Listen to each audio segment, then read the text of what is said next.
नमस्कार दोस्तों, स्वागत है आपका आपके अपने चैनल फर्स्ट क्लास एजुकेशन में। तो अब हम 3 जुलाई 2021 के महत्वपूर्ण करेंट अफेयर के सवाल देखने वाले हैं। हम डेली करेंट अफेयर का एक वीडियो लाते हैं जो आपके आने वाली प्रतियोगी परीक्षाओं के लिए महत्वपूर्ण हो सकते हैं। आप पिछले वीडियो प्ले लिस्ट में जाकर भी देख सकते हैं। तो चलिए दोस्तों, स्टार्ट करते हैं आज का वीडियो। सबसे पहले आपके लिए है एक मोटिवेशनल कॉल। आज मुश्किल है पर कल बेहतर होगा। क्या है? आज मुश्किल है पर कल बेहतर होगा। बस तुम उम्मीद मत छोड़ना। आप बस उम्मीद मत छोड़ना, सब अच्छा ही होगा। ठीक है दोस्तों, चलिए तो सबसे पहला क्वेश्चन है हमारा आज का। हाल ही में किस केंद्र शासित प्रदेश ने महिला उद्यमियों के लिए हौसला योजना शुरू की है? तो वह किस राज्य ने की है? तो वह है हमारा जम्मू कश्मीर। कौन सा राज्य है? जम्मू कश्मीर, जो अब क्या बन गया है? यहाँ एक बन गया है यूटी या यूनियन टेरिटरी बन गया है। तो मैं इस योजना की बात करूँ सबसे पहले, क्या है? हौसला योजना।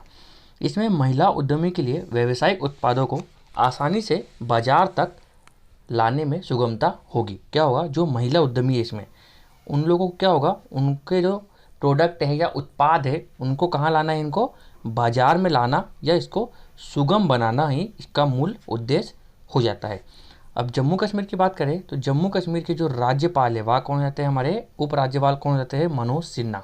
ये कौन है? हमारे मनोज सिन्हा जी है, जिन्होंने यह योजना स्टार्ट करी है। जम्मू कश्मीर में और क्या क्या है? तो दाचिंगम नेशनल पार्क। कौन सा है? दाचिंगम नेशनल पार्क के भी कहाँ पर मिलता है हमको? जम्मू कश्मीर में मिलता है।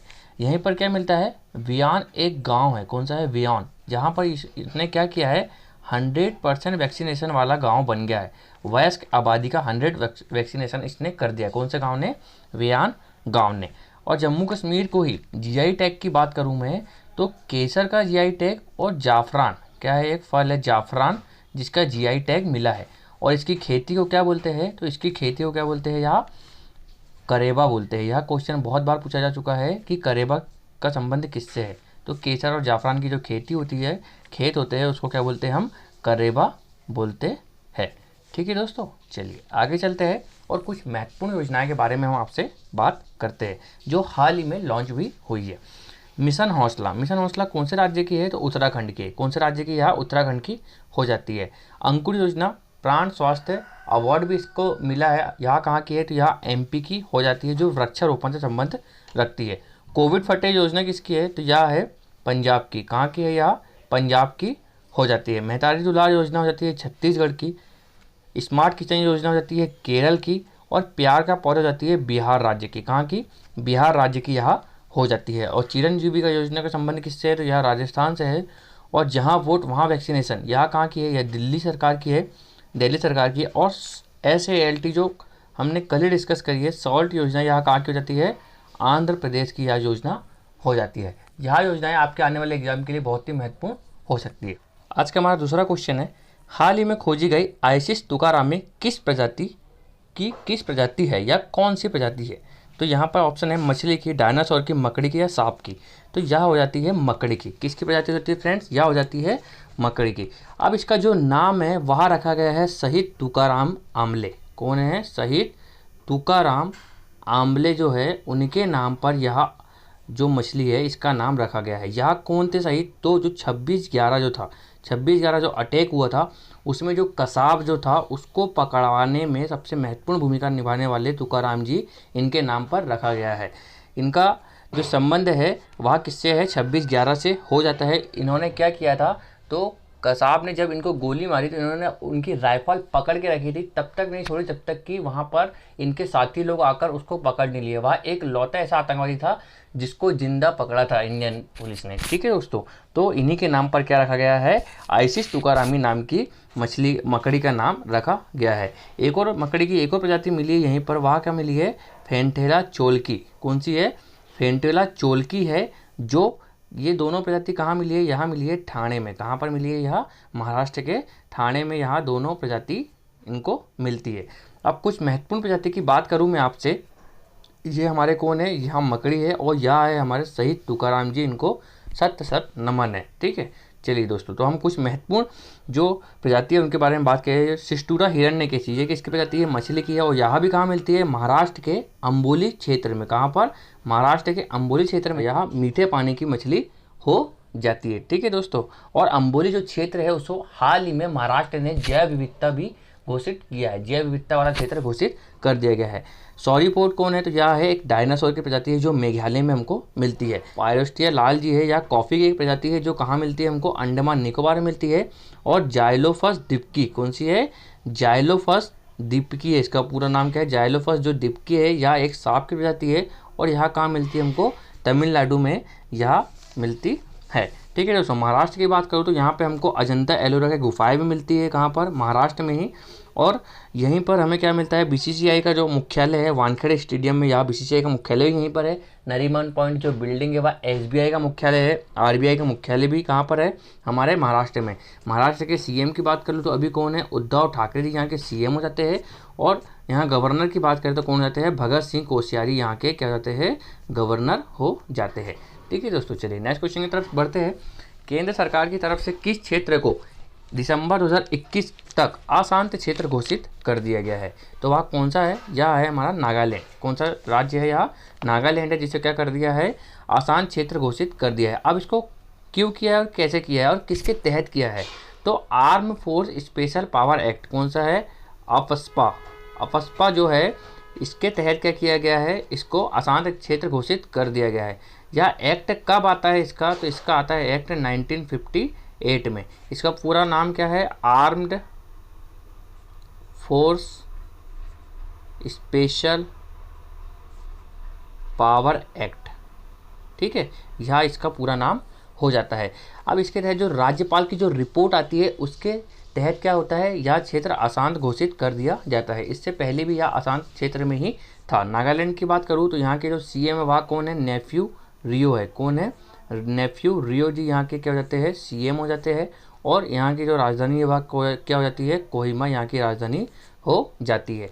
यहाँ पर अभी जो एक्ट है इसमें किसकी शक्ति बढ़ेगी? यहाँ एक बार क्वेश्चन पूछा जा चुका है कि इसमें पुलिस की शक्ति बढ़ती है, सुरक्षा बलों की शक्ति बढ़ती है। तो किसकी शक्ति बढ़ती है इसमें?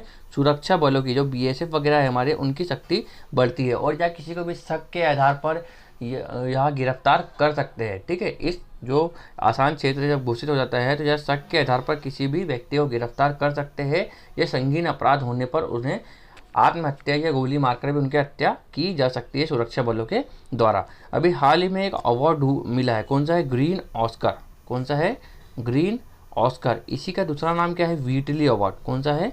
व्हीटली अवार्ड। यह किनको मिला है? तो यह अवार्ड नागालैंड के नुकुलू फॉर्म जो है, कौन है? नुकुलू फॉर्म जी, इनको मिला है। इनको क्यों मिला है? तो आमूर फाल्कन जो पक्षी है, कौन सा है? आमूर फाल्कन जो पक्षी है, इसके संरक्षण के लिए यह अवार्ड इनको दिया गया है। ठीक है दोस्तों, चलिए आगे चलते हैं और नेक्स्ट क्वेश्चन की बात करते हैं। हाल ही में किस राज्य सरकार और संयुक्त राष्ट्र विश्व खाद्य कार्यक्रम WFP ने घरेलू खाद्य और पोषण सुरक्षा में सुधार के लिए साझेदारी की है? तो वह कौन सा राज्य हो जाता है? हमारा उड़ीसा राज्य हो जाता है। इसने क्या किया है? वर्ल्ड फूड प्रोग्राम जो है, घरेलू खाद्य प्रोग्राम सुरक्षा जो है, पोषण सुरक्षा के लिए और महिलाओं को सशक्तिकरण या आजीविका में सहायता करने के लिए यह प्रोग्राम शुरू किया है। ठीक है दोस्तों, अब मैं उड़ीसा की बात कर लूँ तो उड़ीसा के सीएम कौन हो जाते हैं? तो वह हो जाते हैं हमारे नवीन पटनायक जी। कौन होते हैं? नवीन पटनायक जी यहाँ के सीएम हो जाते हैं। यहाँ की राजधानी क्या होती है? भुवनेश्वर हो जाती है। यहीं पर हमको क्या मिलता है? सिमलीपाल और भीतर कनिका क्या मिलते हैं? भीतर कनिका नेशनल पार्क भी हमको कहाँ मिलते हैं? उड़ीसा में मिलते हैं। और यहीं पर सबसे बड़ा हॉकी का स्टेडियम कौन सा है? वह बिरसा मुंडा। कौन सा है? बिरसा मुंडा भी कहाँ बन रहा है? हॉकी का सबसे बड़ा स्टेडियम यहाँ भी कहाँ पर बन रहा है? हमारे उड़ीसा में ही बन रहा है। यहीं पर हमको एक झील मिलती है जिसका नाम है चिल्का झील। कौन सा है? चिल्का झील भी हमको यहीं मिलती है। और इसके अंदर एक पक्षी अभ्यारण्य मिलता है। कौन सा है? वह नलबाना पक्षी अभ्यारण्य। वह भी कहाँ मिलता है? हमको उड़ीसा में मिलता है। ठीक है दोस्तों, चलिए आगे चलते हैं, नेक्स्ट क्वेश्चन की बात करते हैं। हाल ही में भारत का पहला स्वदेशी ड्रोन डिफेंस ड्रोन इंद्रजाल बनाया है। तो भारत ने कौन सा बनाया है? वह बनाया है इंद्रजाल, जो उसका क्या है? स्वदेशी ड्रोन डिफेंस सिस्टम है। अब डोम की बात करूँ, अभी अपने हाल ही में एक पद्धति का नाम सुना होगा, आयरन डोम पद्धति। कौन सी है? आयरन डोम पद्धति, जो कहाँ की है, यह है इजराइल की। कहाँ की है, यह इजराइल की है।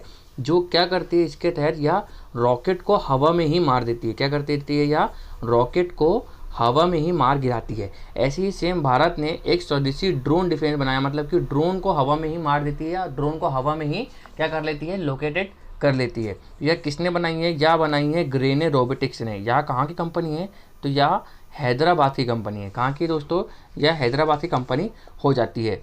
और जो ये ड्रोन है, जो डिफेंस डोम बना हुआ है, यह 1000 से 2000 कितने 1000 से 2000 किलोमीटर स्क्वायर तक के क्या करेगा, हमारी मतलब ड्रोन को डिटेक्ट कर लेगा। जैसे ये दिया आप फोटो में देख सकते हो, यह क्या है, हमारा इंद्रजाल है। ठीक है, इसका नाम क्या रखा गया है, इंद्रजाल रखा गया है। इसकी मुख्य विशेषता होती है कि यह रियल टाइम सिचुएशन लोकेट कर लेता है और 24 आवर यह निगरानी रखने वाला है। अब DRDO की बात करें तो DRDO 1 जनवरी 1958 में क्या होती है, DRDO की स्थापना होती है। और यह इसका मुख्यालय कहाँ जाता है, दिल्ली में हो जाता है। और इसके जो अभी अध्यक्ष है वो कौन है, G सतीश रेड्डी इसके क्या जाते हैं, इसके अध्यक्ष हो जाते हैं। अभी हाल ही में DRDO ने क्या किया है, एक निर्भया नाम का क्या किया है, एक मिसाइल क्या इसका सफल परीक्षण किया है। क्रूज मिसाइल है, या कौन सी एक क्रूज मिसाइल है। और कैसी है, यह सबसोनिक मिसाइल है। मैंने आपको बात कर चुके हैं। सबसोनिक का मतलब कि जिसकी स्पीड ध्वनि की स्पीड से कम होती है। ध्वनि की स्पीड किस में नापते हैं हम, तो हम मैक में मापते हैं। तो 1 मैक से जिसकी स्पीड कम होगी वह क्या होती है, सबसोनिक में आती है। और सुपरसोनिक की बात करूँ, जो ब्रह्मोस है, सुपरसोनिक जो ब्रह्मोस मिसाइल क्रूज मिसाइल है, उसकी स्पीड क्या होगी 2.5 मैक, मतलब कि 1 मैक से ऊपर इसकी स्पीड होगी, वह क्या होगी, सुपरसोनिक मिसाइल हो जाती है। जो हाल ही में कहाँ किया है, चांदीपुर में जिसका परीक्षण किया गया है निर्भया का। और एक और है पिनाका, एक सिस्टम है, कौन सा है, पिनाका, जो 44 सेकेंड में कितने 44 सेकेंड में 12 रॉकेट को लॉन्च करने में सक्षम है। यह एक क्या है, रॉकेट लॉन्चर सिस्टम है। पिनाका क्या है, रॉकेट लॉन्चर सिस्टम हो जाता है। ठीक है दोस्तों, चलिए नेक्स्ट क्वेश्चन है हमारा आज का। हाल ही में जारी ग्लोबल स्टार्टअप इकोसिस्टम इंडेक्स 2021 में भारत की क्या रैंक रही है, तो इसमें भारत की रैंक 20 रही है। कौन से नंबर पर आया है भारत, इसमें 20वें नंबर पर रहा है। अब इसको जो यह जो रिपोर्ट है यह लाता कौन है, तो यह स्टार्टअप लिंक लाता है। कौन लाता है, यह स्टार्टअप लिंक जो है, यह आप देख सकते हो, स्टार्टअप लिंक ने यह रिपोर्ट को लाया है। अब इसके 3 आधार होते हैं, किस आधार पर लाता है, यह 3 आधार पर यह रिपोर्ट लाता है। सबसे पहला होता है मात्रा, दूसरा होता है गुणवत्ता, कौन सा होता है दूसरा, गुणवत्ता, और तीसरा होता है व्यावसायिक आधार या व्यावसायिक वातावरण। क्या होता है, व्यावसायिक वातावरण इसका तीसरा आधार होता है, या क्या बोलते हैं इंग्लिश में बोल देता हूँ हम, क्वांटिटी, क्वालिटी और बिजनेस एटमॉस्फेयर। इन 3 आधार पर क्या करता है, यह इंडेक्स को जारी करता है। इसमें भारत के टॉप 20 में, कौन से टॉप 20 में कितने शहर रहे हैं, 3 शहर रहे हैं। जिसमें टॉप 10 में एक शहर रहा है, वो कौन सा है, बेंगलुरु। कौन सा है, इसमें बेंगलुरु 10वें नंबर पर रहा है। और जो दिल्ली है हमारा, यह 14वें नंबर पर रहा है। और जो बॉम्बे है वह कौन से नंबर पर रहा है, वह 20वें नंबर पर रहा है। 3 शहर जो हमारे कहाँ रहे हैं, इसमें टॉप 20 में रहे हैं। तो चलिए दोस्तों, हम कुछ महत्वपूर्ण किसके इंडेक्स के बारे में जान लेते हैं। तो सबसे पहले हमारा वर्ल्ड हैप्पीनेस सूचकांक 139वें नंबर पर भारत है। वैश्विक भूखमरी सूचकांक में 94 नंबर पर है। ग्लोबल जेंडर सूचकांक में 140 नंबर पर है। वर्ल्ड प्रेस सूचकांक में 142 नंबर पर है। और मानव विकास सूचकांक जो है ह्यूमन डेवलपमेंट इंडेक्स में क्या पे है, यह 131 नंबर पर हो जाता है। ईज ऑफ डूइंग में 63 नंबर पर हो जाता है। और ग्लोबल इनोवेशन सूचकांक में 48 नंबर पर हो जाता है। सतत विकास सूचकांक में 117 और आर्थिक स्वतंत्रता सूचकांक में 121 नंबर पर भारत हो जाता है। ठीक है दोस्तों, चलिए आगे चलते हैं और नेक्स्ट क्वेश्चन की बात करते हैं। हाल ही में किस वैक्सीन ने आपातकालीन उपयोग के लिए भारत के औषधि महानियंत्रक DCGI से क्या किया है, मंजूरी मांगी है। यह भारत का औषधि महानियंत्रक है, ड्रग कंट्रोलर जो है हमारा भारत का, उससे क्या करा है, इसने आपातकालीन उपयोग के लिए मंजूरी मांगी है। तो वह कौन सी वैक्सीन है, तो वह है जायकोविड-D। यह सबसे महत्वपूर्ण आज का क्वेश्चन है हमारा। जायकोविड के बारे में हम आपको सारी डिटेल इसमें देने वाले हैं। यह कैसे काम करती है और यह एक भारत की पहली ट्रिपल डोज वैक्सीन भी हो जाती है। यह कैसी वैक्सीन है, एक ट्रिपल डोज वैक्सीन है। जी, अभी तक के सारी वैक्सीन सिंगल डोज और डबल डोज बनाई गई। भारत में अभी तक के डबल डोज वाली ही वैक्सीन लग रही थी। यहाँ पहली ऐसी वैक्सीन होगी जिसका डोज कैसा होगा, ट्रिपल डोज वैक्सीन होने वाला है। अब इसको बनाया किसने है, तो इसको बनाया है जायडस कैडिला ने। कौन ने बनाया है, यह है जायडस कैडिला कंपनी ने बनाया, जो गुजरात की हो जाती है। ठीक है। अब यह तो हमने आपको बता दिया यह कैसी है, एक ट्रिपल डोज वैक्सीन है और यह पहली DNA कौन सी है, या पहली DNA बेस्ड वैक्सीन भी है कोरोना की। कैसी है, पहली DNA बेस्ड कोरोना वैक्सीन है जिसको DNA बेस्ड कर बनाया गया है। और यह नीडल फ्री भी वैक्सीन है, भारत की यह पहली नीडल फ्री है। कैसी है, यह भारत की पहली नीडल फ्री है, यह नीडल फ्री वैक्सीन हो जाती है। ठीक है, अभी जो इससे पहले जो बनी थी सारी वैक्सीन वह RNA पे थी या एडिनो वायरस पे थी। अभी हम आगे इसके बारे में बात करने वाले हैं। तो यह क्या करती है, DNA एंड जो RNA है यह शरीर में जाकर क्या करते हैं, प्रतिरक्षा प्रणाली को बढ़ाते हैं। किसको बढ़ाते हैं, प्रतिरक्षा प्रणाली को यह बढ़ाते हैं और इम्यून पावर हमारा स्ट्रॉन्ग करते हैं। अब इसे लगाया कैसे, यदि अब नीडल फ्री तो इसे लगाया कैसे जाएगा, तो इसे फार्मा जेट से, किससे, फार्मा जेट से इसको बाजू पर लगाया जाता है। और यह पहली ऐसी वैक्सीन है जो 12 से प्लस जो बच्चे हैं उनमें भी यह लगाई जा सकती है, या 12 से प्लस व्यक्तियों में लगाई जाएगी। और 1000 लोगों पर इसका ट्रायल किया गया है 12 से प्लस वालों में। और इसने दूसरी जो लहर थी उस समय सबसे ज़्यादा ट्रायल करने वाली वैक्सीन कौन सी है, या जायकोविड-D है, जो आगे आने वाले जो डेल्टा प्लस वेरिएंट है या डेल्टा वेरिएंट है उनके लिए भी यह कारगर होने वाली है। जो 66% तक के इसने क्या किया, 66.6% तक के कारगर साबित हुई है दूसरी लहर में। और इसने अब क्या किया है, DCGI से क्या मांगा है, मंजूरी मांगी है। इसके डोज कैसे दिए जाएंगे, तो 4-4 हफ्तों के गैप में इसके डोज दिए जाने वाले हैं। अब बाकी वैक्सीन से ये अलग कैसी है, तो मतलब ये अलग क्यों है, बाकी वैक्सीन से ये अलग क्यों है, इसकी बात कर लूँ मैं। तो जो मॉडर्ना है, जो अभी हाल ही में बनी है वैक्सीन, कौन सी, मॉडर्ना और फाइजर, जो ये वैक्सीन है ये कैसी बेस्ड है, यह mRNA बेस्ड है। कौन सी है, RNA बेस्ड तकनीक से बनी है। कौन सी, मॉडर्ना और फाइजर वैक्सीन। ठीक है, और कोविशील्ड की बात करता हूँ मैं। कौन सी, कोविशील्ड की बात करूँ तो यह कैसी बनी है, यह एडिनो वायरस से बनी है। कैसी बनी है, यह एडिनो वायरस से बनी है। स्पुतनिक भी किससे बनी है, स्पुतनिक भी किससे बनी है, तो यह भी एडिनो वायरस से बनी है।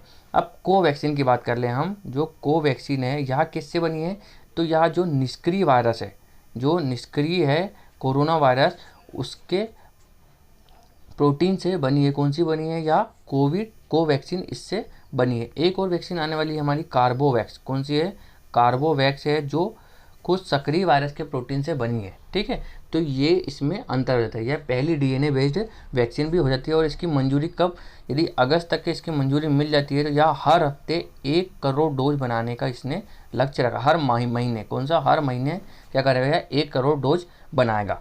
अब जायडस कैडिला की बात कर लो तो इसके MD कौन है जायडस कैडिला के, तो यह है सरवीर पटेल।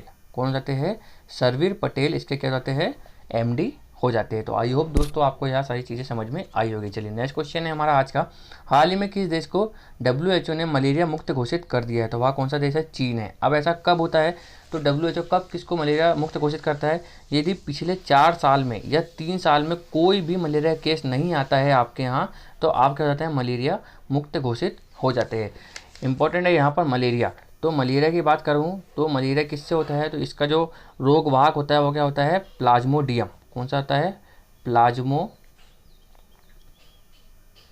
प्लाज्मोडियम वाइवेक्स क्या हो जाता है, इसमें रोगवाहक हो जाता है। और यह किस मच्छर से फैलता है, तो यह होता है, कौन सा है हमारा, मादा एनोफिलीज। मादा एनोफिलीज जो मच्छर है यह इससे फैलता है। अब भारत ने जो लक्ष्य रखा है मलेरिया मुक्त का, वह कब तक रखा है, तो 2030 तक के इसने मलेरिया मुक्त का लक्ष्य रखा है। और यह किस अंग को प्रभावित करता है, तो यह RBC या प्लीहा या स्प्लीन को क्या होता है, मलेरिया प्रभावित करता है। ठीक है दोस्तों, प्लीहा को, स्प्लीन को ही हम क्या बोलते हैं, RBC का कब्रग्रह भी हम किसको बोलते हैं, प्लीहा को ही बोलते हैं। और मलेरिया दिवस कब मनाया जाता है, तो यह 25 अप्रैल को मलेरिया दिवस मनाया जाता है। 2021 के मलेरिया दिवस की थीम पूछ ली जाए आपसे तो zero malaria start with me 2021 की क्या होती है, यह थीम हो जाती है। ठीक है दोस्तों, चलिए आगे चलते हैं और नेक्स्ट क्वेश्चन देखते हैं। चीन की बात कर लेते हैं। यहाँ पे चीन क्या है, राष्ट्रपति शी जिनपिंग हो जाता है, राजधानी बीजिंग हो जाती है और मुद्रा यहाँ की क्या जाती है, युआन हो जाती है। ठीक है दोस्तों, आगे हाल ही में राजेंद्र किशोर पांडा ने कुवेम्पु राष्ट्रीय पुरस्कार जीता है, यह किस भाषा के साहित्यकार है? तो यह किस भाषा के हो जाते हैं? उड़िया भाषा के साहित्यकार हो जाते हैं। अब भाषा की बात करूँ तो 8वीं अनुसूची में हमारी कितनी भाषा है? हमारी 8वीं अनुसूची में 8 भाषा थी, जो अब बढ़कर कितनी हो गई है? 14 भाषा थी, और जब बढ़कर अब कितनी हो गई है? 22 भाषाएं हो गई है। ठीक है दोस्तों, अब कुवेम्पु जो यह अवार्ड है यह किस क्षेत्र में दिया जाता है? तो यह साहित्य के क्षेत्र में दिया जाता है। इस क्वेश्चन में हम महत्वपूर्ण साहित्य के जितने भी अवार्ड हैं हम बाहर देखने वाले हैं। कुवेम्पु अवार्ड की शुरुआत कब होती है? तो 2013 में अवार्ड शुरुआत होती है। जो कुवेम्पु जो एक बहुत ही फेमस कवि थे कन्नड़ भाषा के, जिनके नाम पर यह जो अवार्ड है दिया जाता है। ठीक है दोस्तों, इसमें क्या मिलता है? तो इसमें 5 लाख रुपए और एक रजत पदक और प्रमाण पत्र इसमें दिया जाता है। चलिए दोस्तों, हम कुछ महत्वपूर्ण अवार्ड के बारे में बात कर लेते हैं। ये कौन है हमारे? यह राजेंद्र पांडा जी हो जाते हैं। ठीक है, अब साहित्य अकादमी पुरस्कार 2020 किनको मिला है? तो यह अनामिका जी को मिला है टोकरी में दिंगत के लिए, और हिंदी भाषा में मिला है। और यदि इंग्लिश भाषा की बात कर लूँ तो वह किनको मिला है? अरुंधति रॉय। किनको मिला है? अरुंधति रॉय को मिला है। किसके लिए मिला है? तो वेन इज गॉड ट्रेवलर के लिए इनको यह अवार्ड मिलता है। व्यास सम्मान 2020 शरद पगार जी को मिला है। किसके लिए? पाटलिपुत्र की सामग्री के लिए मिला है। यदि 2019 के व्यास सम्मान की मैं बात करूं तो यह किनको मिला था? नासिरा वर्मा जी को मिला था। ये कौन सी बुक थी इनकी? कागज की नाव। कौन सी थी? कागज की नाव के लिए इनको यह अवार्ड मिलता है। सरस्वती सम्मान की बात करूँ तो शरण कुमार लिम्बाले। कौन से? शरण कुमार लिम्बाले सनातन के लिए मिलता है। और 2019 की बात करूँ मैं तो 2019 में मिलता है वासुदेव मोही। किनको? वासुदेव मोही जी को मिलता है। कौन सी के लिए? चेक बुक के लिए। किसके लिए? चेक बुक के लिए इनको यह अवार्ड दिया जाता है। भारत भारती सम्मान या यूपी का है, डॉक्टर सूर्य बालाजी को यह अवार्ड मिला है। ठीक है दोस्तों, चलिए आगे चलते हैं। और आज का हमारा लास्ट क्वेश्चन है, भारतीय वायुसेना के नए उप प्रमुख के रूप में किसे नियुक्त किया गया है? तो वह किसे किया गया है? विवेक राम चौधरी जी को किया गया है। इनके बारे में हम कुछ बातें जान लेते हैं। एयर मार्शल विवेक जो राम चौधरी जी है वह 1 जुलाई 2021 को भारतीय वायुसेना के नए प्रमुख या वाइस चीफ का पदभार ग्रहण करेंगे। इन्होंने किनकी जगह ली है? तो इन्होंने किनकी ली है? हरजीत सिंह अरोड़ा जी की जगह ली है। वायुसेना का मुख्यालय पर जो गार्ड ऑफ ऑनर का अवार्ड है वह भी इनको दिया जा चुका है। किनको? विवेक राम चौधरी जी को। ठीक है, और यह इससे पहले कहाँ पर थे? तो यहाँ थे कहाँ पर? पश्चिमी वायु जो कमान है हमारी WC जो है वह पश्चिमी कमान की यहाँ कमांडर चीफ भी रह चुके हैं, जो कहाँ था? लद्दाख के पास आता है। ठीक है दोस्तों, यह कौन है? हमारे विवेक राम चौधरी जी यहाँ हो जाते हैं। तो आई होप आपको यह समझ में आया होगा। अब कुछ महत्वपूर्ण नियोक्ता देख ले तो सुबोध कुमार जी कहाँ के? अभी CBI के अध्यक्ष बने हैं। WHO कार्यकारी बॉडी के अध्यक्ष डॉक्टर पेट्रिक बने हैं, जिन्होंने किनका स्थान लिया है? डॉक्टर हर्षवर्धन जी का। T रविशंकर RBI के डिप्टी गवर्नर है। सुरेश N पटेल जो हाल में नियुक्त किए गए हैं CBS, कौन सा है? CBS केंद्रीय सतर्कता आयोग, central vigilance commission. Yashvardhan Sinha मुख्य चुनाव आयुक्त। और अजय त्यागी कहाँ के जाते हैं? SEBI के अध्यक्ष हो जाते हैं। चलिए दोस्तों, और कल का रिवीजन कर लेते हैं। अब हम यहाँ पर आप डेट कर लीजिएगा। यहाँ पर हमारी डेट है 02 जुलाई। ठीक है, तो कल का रिवीजन हम देख लेते हैं। चलिए, हाल ही में एशिया का सबसे लंबा, विश्व का 5वां सबसे बड़ा स्पीड ट्रैक कहाँ पर बनाया है? तो यहाँ इंदौर में बनाया गया है।